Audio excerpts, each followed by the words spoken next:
ఇలాంటి ఒక మాట ఇంకో మనిషిని అంటానని అస్సలు అనుకోలేదు. ఇప్పటి వరకు యూట్యూబ్ సొల్లుగాడు ఎవరు అంటే అందరూ ఒకేసారి గట్టిగా ముక్త కంఠంతో రావన్ ఫర్ యూ అని అరిచి చెప్పేవారు. కానీ అతని ట్రాక్ రికార్డ్ ని బ్రేక్ చేస్తూ అతనిలా సొల్లు మాట్లాడేసి ఈజీగా దొరికేకుండా తెలివిగా ఒక ప్రోపగాండాతో సొల్లు చెప్పే ఇంకో యూట్యూబర్ ముందుకు వచ్చేసింది. తనను తాను ఇండిపెండెంట్ జర్నలిస్ట్ అని చెప్పుకునే ఏ మాత్రం ఎథిక్స్ లేని ఒక సెలెక్టివ్ జర్నలిస్ట్ మనకి దొరికేశారు. ఆవిడే ఇంకెవరో కాదు, the lady Ravan for you, the great Tulasi Chandu. ఈ నా యూట్యూబ్ జర్నీలో ఎంతో మంది గురించి తెలుసుకున్నా. క్రిటిసైజ్ చేసే వాళ్ళని చూశాను, చిన్న చిన్న అబద్ధాలు ఆడే వాళ్ళని చూశాను, డబ్బుల కోసం ఇన్సల్ట్ చేసే వాళ్ళని కూడా చూశాను. కానీ ఈ తులసి చందు లాంటి మ్యానిపులేటివ్ సెలెక్టివ్ జర్నలిస్ట్ ని ఇప్పటిదాకా నేను చూడలేదు. ఒక జర్నలిస్ట్ అని చెప్పుకుంటూ దేశాన్ని నాశనం చేసే టీమ్స్ తో ఈవిడ చేతులు కలిపి ఎన్నో కుట్రలు చేస్తూ వచ్చింది. ఆల్రెడీ ఆమె మీద ఒక వీడియో ఇదివరకే ఆమెను ఎక్స్పోజ్ చేస్తూ చేశాను. చూడని వాళ్ళు ఎవరైనా ఉంటే ఖచ్చితంగా ఆ వీడియోని చూడండి. స్టార్టింగ్ లో ర్యాప్ పోర్షన్ కూడా ఉంటుంది.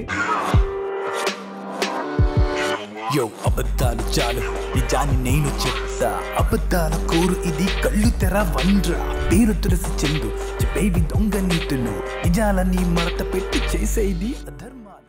అప్పుడు ఏదో ఊపులో చేసేసాను, కానీ ఇప్పుడు చూస్తే అది నాకే నవ్వొస్తుంది. బట్ వీడియో అయితే ఖచ్చితంగా చూడండి, అందులో చాలా ఇంపార్టెంట్ విషయాలు మాట్లాడాను. సో ఇంక విషయంలోకి వెళ్ళిపోతే, వెస్ట్ బెంగాల్ గురించి మీరు అందరూ వినే ఉంటారు. ఎప్పుడైతే బీజేపీ ఈ వక్ఫ్ అమెండ్మెంట్ బిల్ ని పాస్ చేయించిందో, ఇంక వెస్ట్ బెంగాల్ లో ఉన్న ముస్లిమ్స్ అల్లకల్లోలం చేయడం స్టార్ట్ చేశారు. వాళ్ళ ధైర్యం వాళ్ళ చీఫ్ మినిస్టర్ మమతా బెనర్జీ. ఈమె ఒక రెడ్ చిప్ పెట్టుకున్న రోబో లాగా టాప్ లెవెల్ మూర్ఖరాల్లా బిహేవ్ చేస్తూ ఈ అమెండ్మెంట్ బిల్ ని మేము అమలు చేయం అది ఇది అని మొత్తం ముస్లింలందరినీ కూడా గొడవల్లోకి దిగేలా రెచ్చగొడుతుంది. దాని వల్ల ఇప్పుడు అక్కడ రక్తపాతం జరుగుతుంది. ఒక హిందూ తండ్రి కొడుకులని నరికి మరీ చంపేశారు. హిందువుల ఇల్లు తగలబెట్టేశారు. 400 హిందూ ఫ్యామిలీస్ అక్కడ నుండి గంగా నది మీద పడవల్లో వాళ్ళ హింస తట్టుకోలేక పారిపోయారు. హిందూ అంటేనే చాలు మారణ హోమం చేసేస్తున్నారు. అండ్ నోట్ దిస్ పాయింట్, ఇది మన ఇండియాలోనే మనం బ్రతుకుతున్న దేశంలో ఇప్పుడు జరుగుతుంది. అండ్ ఈ దారుణాలన్నీ ఆపడానికి సెంట్రల్ గవర్నమెంట్ BSF ని రంగంలోకి దింపింది. అండ్ వాళ్ళు దిగితే ఎలా ఉంటుందో తెలుసు కదా, ఒక్కొక్కడికి తుక్కు ర్యాగ్ కొడుతూ గొడవల్ని సప్రెస్ చేస్తూ వస్తున్నారు. సో ఇదిలా జరుగుతుంటే వీళ్ళ ప్లాన్స్ వర్కౌట్ అవ్వట్లేదని చెప్పి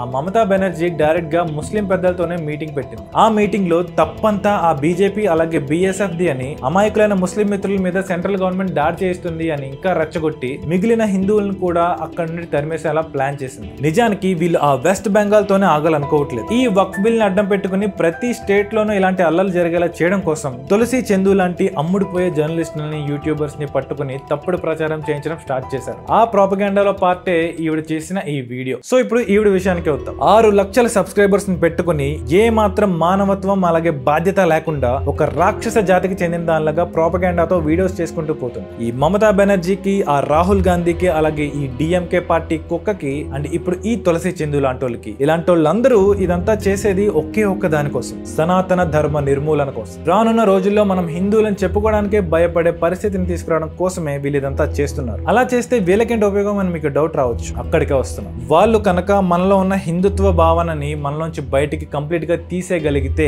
మనకి ఈ దేశానికి ఉన్న లింక్ ని కట్ చేసినట్టే. మనం ఏమని నమ్ముతాం? మనకి మన ధర్మానికి మూలం ఈ భారతదేశమే అని. ఆ రకంగానే ఇక్కడ ఉన్న వాళ్ళంతా కొద్దో గొప్ప కలివిడిగా సంతోషంగా ఉండగలుగుతున్నాం. అలాగే ఈ దేశం పట్ల గౌరవం కూడా మనకుంది. అది కనుక బ్రేక్ చేస్తే, ఆ ఫీలింగ్ మీలో తీసేస్తే ఈ దేశాన్ని ఏం చేసినా మీరు పట్టించుకోరు. ఇదే స్ట్రాటజీతో రకరకాల నెరేటివ్స్ తో కులాలని కాంక్రీట్ చేసేసారు, గ్రంథాలని తప్పుగా చూపిస్తున్నారు, అలాగే ఇంకా ఎన్నో అట్రాసిటీస్ చేస్తున్నారు. ఎంతో కష్టపడిన మన తాత ముత్తాతలు ఇంకా స్వరాజ్యం కోసం పాటుపడిన గొప్ప గొప్ప వాళ్ళందరి త్యాగాలని విలువల్ని మనం మర్చిపోయేలా చేయడం కోసమే వీళ్ళు ఇదంతా చేస్తున్నారు. అని దీనికోసం వీళ్ళు ఎంత దూరమైనా వెళ్తారు. అండ్ అది చూస్తూ నేను ఊరుకోను. వాళ్ళని ఏం చేసుకుంటారో అది చేసుకోమనండి. నేనైతే ఒకసారి ముందడుగు వేశాక వెనకాండి. సో ఇప్పుడు మీకు మన చుట్టూ ఏం జరుగుతుందో ఒక క్లారిటీ వచ్చింది కదా. ఇంకా మనం ఆ లేడీ రావణ్ అయిన తులసి చందు చేసిన వీడియో గురించి మాట్లాడుకుందాం. మొన్న వక్ఫ్ అమెండ్మెంట్ బిల్ 2025 గురించి ఒక వీడియో చేసి అందులో వక్ఫ్ అమెండ్మెంట్ గురించి మాట్లాడుతూ ఈ బిల్ ని అడ్డం పెట్టుకుని బీజేపీ అలాగే RSS ముస్లిం భూములను అలాగే నెక్స్ట్ చర్చ్ కి సంబంధించిన ఆస్తులని అండ్ సిక్కులకి సంబంధించిన గురుద్వారాలను ఇలా మైనారిటీకి సంబంధించిన ప్రతి దాన్ని కూడా దోచేసుకోవడానికి ప్లాన్ చేస్తున్నారు అని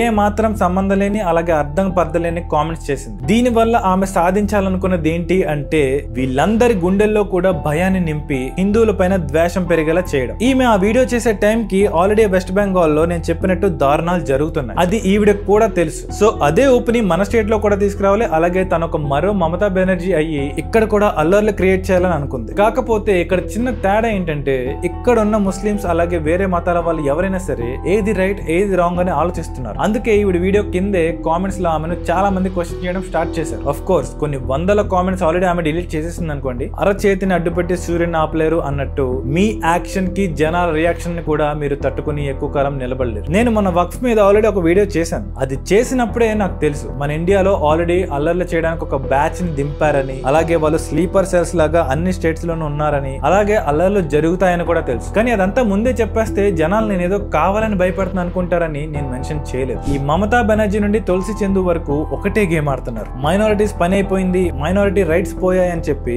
గొడవలు క్రియేట్ చేసి ప్రజల్ని అలాగే గవర్నమెంట్ ని డీస్టెబిలైజ్ చేసి ఇంకొక బంగ్లాదేశ్ లాగా మన ఇండియాని క్రియేట్ చేయాలి అని వాళ్ళు చూస్తున్నారు. ఇలా చేసి వీళ్ళు పవర్ లోకి రావడమే వీళ్ళ ప్లాన్. వాళ్ళకి మన ఇండియన్ లా అనేది వెంట్రుకతో సమానం. ఈ చట్టాలు ఇవన్నీ వాళ్ళకి బెనిఫిట్ అయ్యే వరకే ఫాలో అవుతారు. అసలు వక్ఫ్ అమెండ్మెంట్ బిల్ తో వీళ్ళకి వచ్చిన సమస్య ఏంటి? ఆ బోర్డు లో ఒక నాన్ ముస్లిం మెంబర్ ని కూడా పెట్టబోతున్నారన్న. అలా ఎందుకు పెడుతున్నారో తెలుసా? 2013 అమెండ్మెంట్ తర్వాత ఈ వక్ఫ్ బోర్డ్ నాన్ ముస్లిమ్స్ నుండి కూడా ఎండోమెంట్స్ తీసుకుంటుంది. ఒక ఊరినే లేపడానికి చూసింది. 1500 సంవత్సరాల క్రితం కట్టిన గుడిని కూడా మాదే అనేసింది. ఇంకా ఇది చేసిన చాలా స్కామ్స్ గురించి ఆల్రెడీ నా లాస్ట్ వక్ఫ్ వీడియోలో క్లియర్ గా ఎక్స్ప్లెయిన్ చేశాను. అది కూడా మీరు ఖచ్చితంగా చూడండి. సో అలా వాళ్ళకి ఇన్ని అనవసరమైన పవర్స్ ఉన్నాయి కాబట్టే నాన్ ముస్లిం రైట్స్ ని కూడా కాపాడడం కోసం ఒక నాన్ ముస్లిం మెంబర్ ని అందులో పెడుతున్నారు. కానీ ఇప్పుడు కొంతమంది మేధావులు వచ్చేసి అదేంటి మరి టెంపుల్ అడ్మినిస్ట్రేషన్ లో ఒకవేళ ఇలాగే చేస్తే మీరు ఊరుకుంటారా అని అడుగుతారు. దానికి నా సమాధానం ఏంటంటే ఫస్ట్ ఆఫ్ ఆల్ టెంపుల్స్ ని మేనేజ్ చేయడం అలాగే వక్ఫ్ ల్యాండ్స్ ని మేనేజ్ చేయడం రెండు చాలా డిఫరెంట్. ఒకటి ప్యూర్లీ ప్లేస్ ఆఫ్ వర్షిప్ అయితే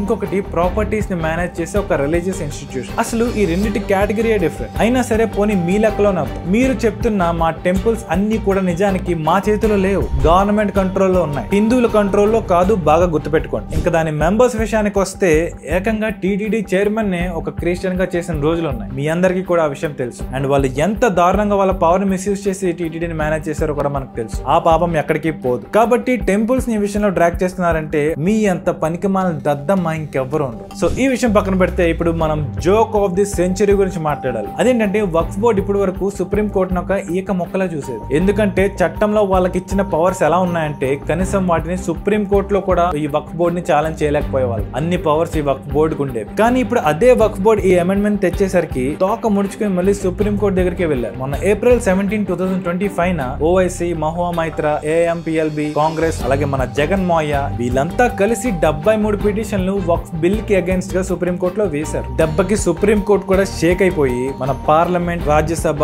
మన ప్రెసిడెంట్ ఇలా అందరూ ఆమోదించిన బిల్ ని కూడా సింపుల్ గా పాజ్ లోకి పెట్టేశారు. అది వాళ్ళ పవర్ ఆఫ్ యూనిటీ అంటే ఏంటో వాళ్ళని చూసి మనం నేర్చుకోవాలి. కానీ మనం అది చెయ్యం. ఎందుకంటే ఈ తులసి చందు లాంటి వాళ్ళు ఉన్నంత కాలం మనకి నిజాలు తెలియనివ్వరు, మనకి యూనిటీ రానివ్వరు. అందుకే ఈ తులసి చందు కూడా ఇప్పుడు మ్యానిపులేటివ్ గేమ్స్ ఆడుతూ ఆంధ్రాలో కూడా అల్లర్లు సృష్టించే పని చేస్తుంది. కావాలంటే మీరు ఆ వీడియో మొత్తం చూడండి. నాకు తెలిసి మీలో సగం మంది 2 నిమిషాలకే విరక్తి వచ్చేసి బయటకు వచ్చేస్తారు. అంత దారుణంగా ఉంటాయి ఏమి అబద్ధాలు. ఈ ఓవైసీ, ధ్రువరాతి, మమత, తులసి చందు ఇంకా ఇలాంటి చాలా మంది ప్లేయర్స్ ఉన్నారు. వీళ్ళంతా కూడా వక్ఫ్ ని అడ్డం పెట్టుకుని మైనారిటీస్ మనోభావాలతో వాళ్ళ ఎజెండా కోసం ఆడుకుంటున్నారు. ఇలాంటి వాళ్ళంతా చాలా కాన్ఫిడెంట్ గా స్క్రీన్ మీద కనిపిస్తూ మాట్లాడేస్తే ఏం చెప్పినా జనాలంతా నమ్మేస్తారు అనే అజంప్షన్ తో వీడియోస్ చేస్తున్నారు. కావాలంటే ఈ తులసి చందు చేసిన వీడియోనే తీసుకుందాం. ఈమె ఆ వీడియోలో వక్ఫ్ బోర్డ్ చేసిన అన్యాయాల గురించి చెప్పింది. వాటిలో భాగంగానే రాజ్ గోపాల్ అనే వ్యక్తి గురించి కూడా చెప్పింది. మరి ఈ వక్ఫ్ బోర్డ్ చేసిన అన్యాయాలకి సొల్యూషన్ ఏంటి అంటే ఇప్పుడు కొత్తగా వచ్చిన వక్ఫ్ అమెండ్మెంట్ బిల్. దాన్ని ఏమో ఈవిడ అపోజ్ చేస్తుంది. అక్కడ వక్ఫ్ బోర్డ్ చేస్తున్న అన్యాయాల గురించి చెప్తూనే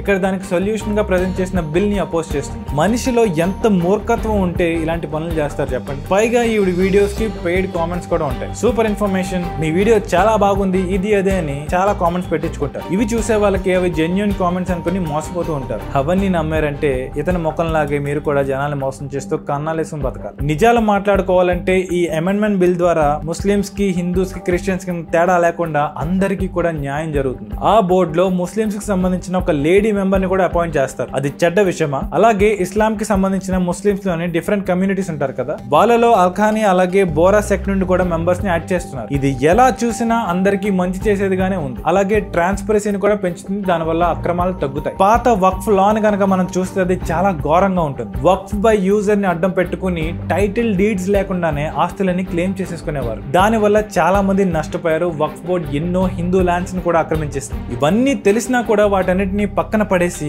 కావాలని కానీ ఈ తులసి చందు అనుకో ఈ ప్రాపగాండాని స్టార్ట్ చేశారు. ఇది మైనారిటీస్ కి చాలా దారుణమైన అన్యాయం అని ఖచ్చితంగా అందరూ తిరగబడాలన్నట్టు పోర్ట్రే చేస్తున్నారు. ఇది చాలా తప్పు. ఎప్పుడు కూడా జనాల్ని అమాయకులను చేసి ఆడుకోకూడదు. అసలు ఫస్ట్ జనాలు వీళ్ళ మీద తిరగబడి ఇలాంటి ఛానల్స్ ని ఇమీడియట్ గా మూయించేయాలి. అప్పుడు గానీ ఈ దేశం బాగుపడదు. ఫైనల్ గా ఒకటే చెప్తున్నా, ఈ తులసి చందు, మమతా బెనర్జీ, ఓవైసీ లాంటి వాళ్ళు మైనారిటీలని మోసం చేస్తూ యుద్ధాన్ని ప్లాన్ చేస్తున్నారు. ఈ దేశంలో ఎవరైనా సరే, అది హిందూ, ముస్లిం, క్రిస్టియన్, సిక్, ఇలా ఎవరైనా ఒకటి. మనమంతా ఒకరికొకరం గౌరవం ఇచ్చుకుంటూ అన్నదమ్ముల్లా కలిసి ఉంటేనే ఈ దేశం నిలబడుతుంది. ఈ వీడియో ఆ మమతా బెనర్జీ, తులసి చందు లాంటి ఎజెండాలకి ఒక చెప్పు దెబ్బ కావాలి. ఖచ్చితంగా ఈ వీడియో చూసిన ప్రతి ఒక్కరు కూడా లైక్ చేయండి, కుదిరితే కామెంట్ చేయండి, అలాగే షేర్ కూడా చేయండి. అప్పుడే ఈ వీడియో అందరికీ రీచ్ అవుతుంది. అండ్ మోస్ట్ ఇంపార్టెంట్లీ ఈ ఛానల్ కి సబ్స్క్రైబ్ చేసుకోండి. తొందరలోనే ఒక ఎడిటర్ ని కూడా హైర్ చేసుకోబోతున్నాను. సో మన వీడియోస్ ఇంకెప్పటికీ ఆగవు. ఇంకొక వీడియోతో మళ్ళీ కలుద్దాం. అంతవరకు టేక్ కేర్. జై శ్రీరామ్, జై హింద్.